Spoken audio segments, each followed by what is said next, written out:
Patay ang isa ka munguma matapos gintiro samtang nagatanom sang talong sa sitio Mayabaya, Habuyo, Lambunaw, Iloilo. Tak na alas 6 kahapon sang aga, Mayo 20. Sa interview sang Radyo Bandera Iloilo kay Police Jordan Suegay, hepe sang Lambunaw Police Station, kilala siniyang biktima nga Alex Regarde, 38 anyos, kasado kag residente sang among lugar. Base sa inisyal nga investigasyon, samtang nagatanom ang biktima sang talong, hinali lang inigintiro gamit ang 12-gauge shotgun sang wala makilala ang mga sospetsado. Nakaagom sang pila sa dughan sa ibabaw nga bahin sang likod, kag sa tuktunan si Regarde nga gintunaan sang iya gilayon nga kamatayon. Suno kay Suegay, ginatanaw nga motibo karon ang pagpatay sa biktima amo ang daan ni higutanon parte sa duta.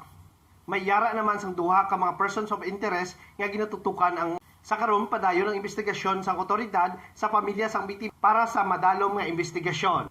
Balita gikan sa probinsya sang Iloilo. Paul Animas taga Bandera sang matugtuod nga serbisyo publiko kag kalingawan sa Iloilo. Radyo Bandera.